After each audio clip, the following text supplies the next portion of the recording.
اس کائنات میں سب سے افضل شخص کون ہے؟ سب سے اچھی ڈیوٹی کون سی ہے؟ سب سے سونی نوکری کون سی ہے؟ کہتے ہیں کہ فلاں نوکری بہت اچھی ہے، فلاں کاروبار بہت اچھا ہے، فلاں جگہ پیسہ بہت ہے، فلاں شعبے میں عزت بڑی ہے.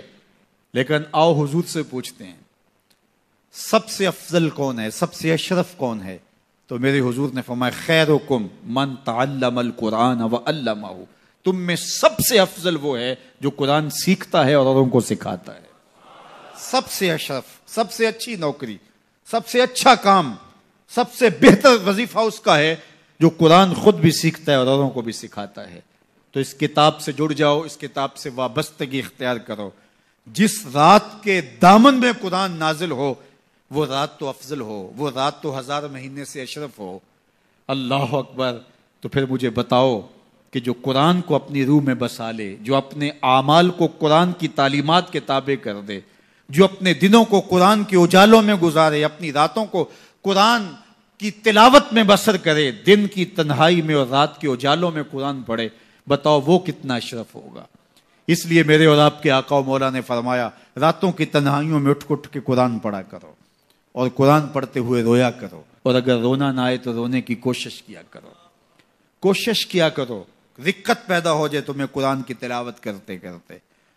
حضرت داتا گنج بخش علی حجویری علیہ رحمہ سے ایک مرید نے کہا حضرت اگر رونے کی کوشش کریں پھر بھی رونا نہ آئے، فرمایا پھر اپنے مقدر پہ رویا کرو. تم اتنے سنگ دل ہو گئے ہو کہ تمہاری آنکھیں آنسوں کا خراج نہیں دیتی ہیں.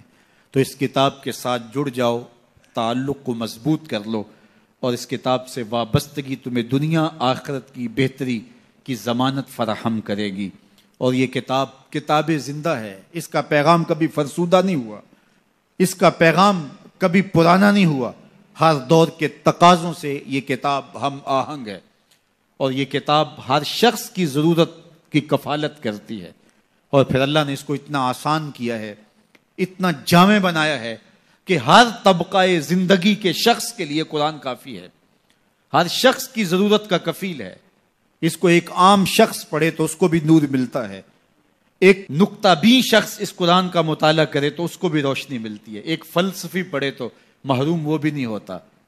جو بھی اس قرآن سے پڑھے، دیکھیے کچھ کتابیں ایسی ہوتی ہیں وہ بچوں والی ہوتی ہیں، جو پڑھے لکھے لوگ ہیں ان کی کوئی دلچسپی وہاں نہیں ہوتا، الف انار اور بے بکری میں انہیں کوئی دلچسپی نہیں ہوتی. اور جو بڑی کتابیں ہیں بچوں کی سمجھ سے ورا ہوتی ہیں. لیکن یہ واحد قرآن ہے، جس طبقے کا شخص بھی پڑھے، ان پڑھ پڑھے تو اس کو بھی نور ملتا ہے.